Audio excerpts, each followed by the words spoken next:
Hi, folks. Welcome to the Prepared Homestead. This is Travis. Thank you all for stopping by to watch. We're getting a tiny little bit of rain. Just a little bit. It's enough to get the bugs all scurrying around and increase the humidity level on top of the heat. But yeah, and a little bit of thunder boomers in the background.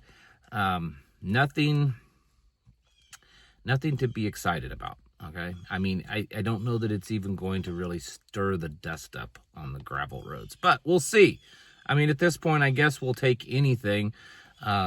We are supposed to later on this week possibly get some decent rain, which we desperately need. I'm going to get a little preachy in this video. Some of you don't like that at all. I remember years ago, a pastor said, if you get uncomfortable, something like this, he would say. If you get uncomfortable when someone's getting a little preachy and reading the word, well, then maybe you need to hear it. And with all the things that's been going on in the world, maybe.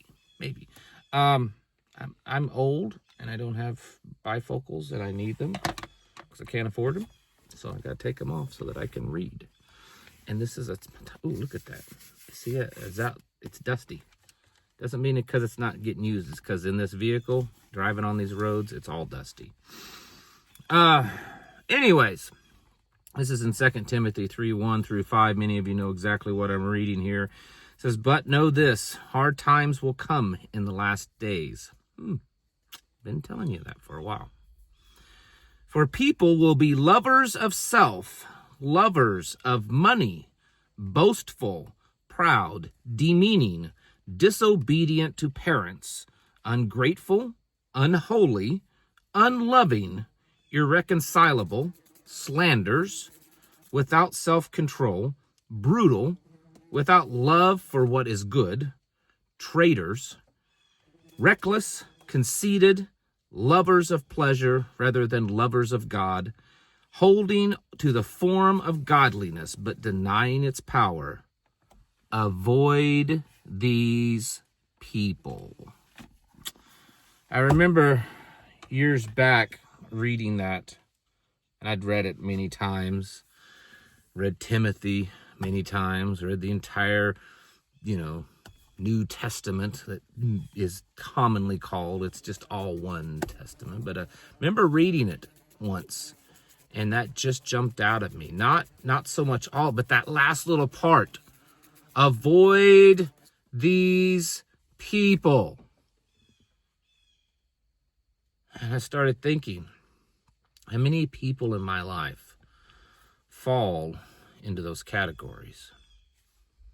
Do I fall into any of those categories? Do I consider myself, and I'm honest with myself, am I any of those people? Because if I am, that's bad. And if I associate with people like that, then that's bad also. I don't know that this video has anything to do with prepping or what's going on in the world today or anything. But I have been a believer in reading scripture as long as I can remember anything. Some of my early abilities to learn to read was reading the Bible. It's just my mother drilled it into me. But it always amazes me when you read scripture, and maybe you've read it 1,000 times, but it's that one time that it jumps out at you. And then it takes on a deeper, more full meaning to you. The world that we're in right now, I don't think it's negative or pessimistic or doomsday to say that it's just becoming an evil place. Yes, there's a horsefly in here and it's driving me nuts too. You're probably hearing it.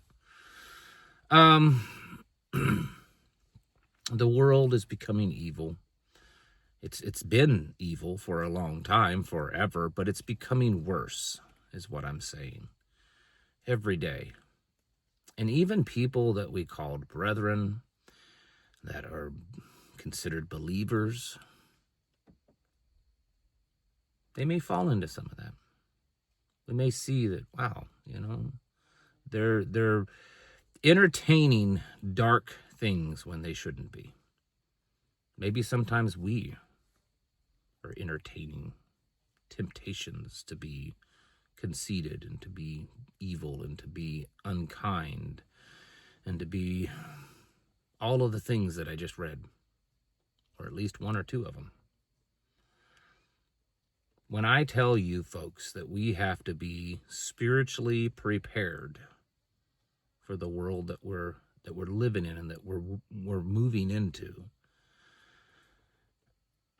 I mean that because the temptations of darkness, the temptations from Satan to do evil things are going to become greater and greater. You know, the first part of that, the giving over to yourself, the love of self. I've said for a long time that that's probably one of the greatest sins that we can ever do, and that is to putting ourselves above all else, to giving over to ourself. I think that's part of that reprobate mind, that we are more important than the Father and the Son, that we are more important than others, that we don't care who we hurt, that it's all about us, me, me, me, me. I can remember years ago when it became called the me generation, and a lot of people were talking about that. Not so much anymore. Now it's just normalized. It's okay. It's okay to do things that may be hurtful or harmful to someone else as long as it makes you feel good. It's all that matters. You can be whatever you want to be. You can do whatever you want. You can be what gender you want. You can say whatever you want as long as it supports you, as long as it glorifies you, right? That's what the world tells us. The temptations I think that most of us will face are not necessarily going to be to do some kind of dark, evil thing. Oh, what are you saying? They're going to tempt us to, be some kind of, human eating pedo, what? No, not really. No.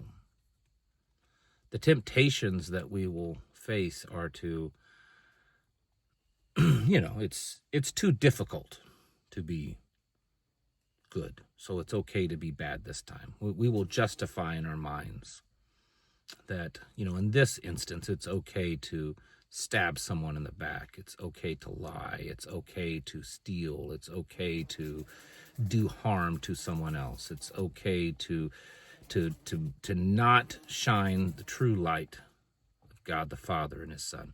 It's okay to do those things because, I got to take care of myself. This is survival. This is self-preservation. We've got to think about these things. I think that's what a lot of the temptations that we will, or that we will accept and tolerate evil so that it keeps family and loved ones and stuff like that together. As believers, we have to look at who we are, our faith, our relationship with the Most High, and living in this world, I think just the same as if we were some soldier getting ready to go into combat. I think that's why the Bible references it. And as a soldier, we have to be ready for war. We have to be, honed and trained and on the top of our game. Because if we're not, and we go into war, and we're sloppy, and we're undisciplined, and we're untrained, and we're careless, well, then what happens? We could die, or people around us could die. So in the same way, spiritually, if we are not ready, we are not at the top of our game, if we are not solidly knowing whose side that we are on, then, we could perish and others around us could too.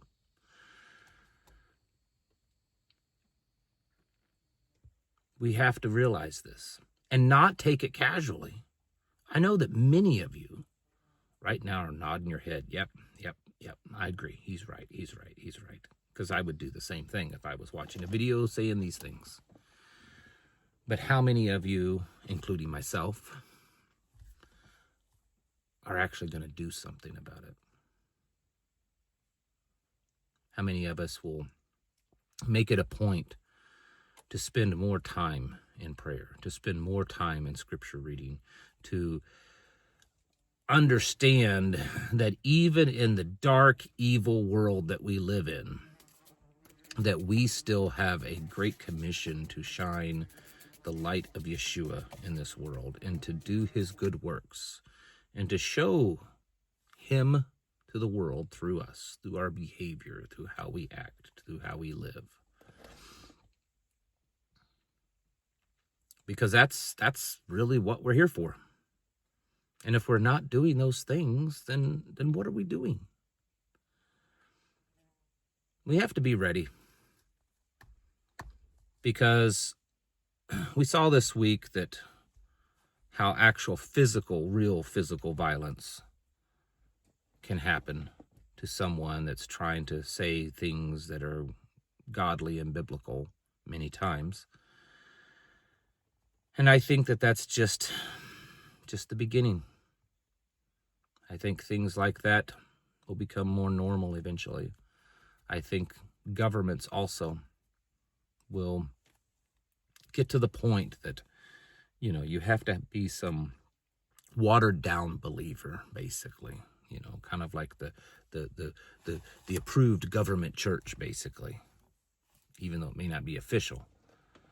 And if you are, solid in your belief, if you aren't tolerant to all of these other different religious beliefs, and if you aren't tolerant to all these other different ways of life that go exactly against Scripture, if you aren't tolerant of all these other things, well, then you're not a good shiner of the light of Jesus. They don't care about all the other stuff.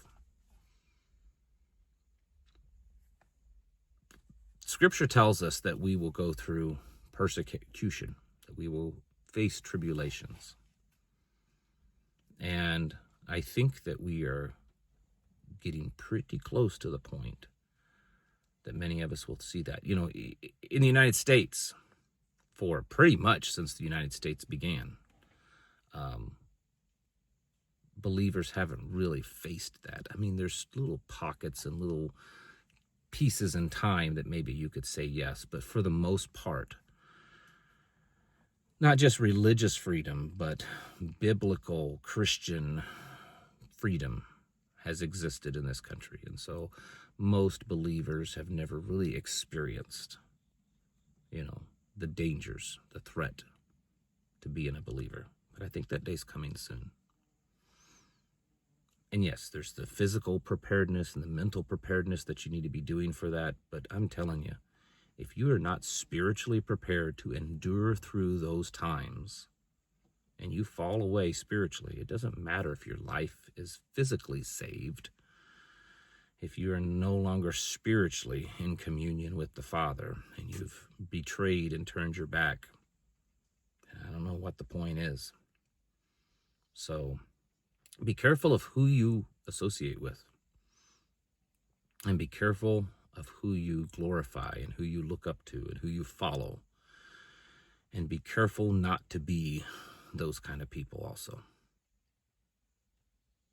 All right, folks, that's all I got. Get your houses in order and prepare yourselves mentally, physically, and spiritually. Thanks for watching. Catch you in the next video.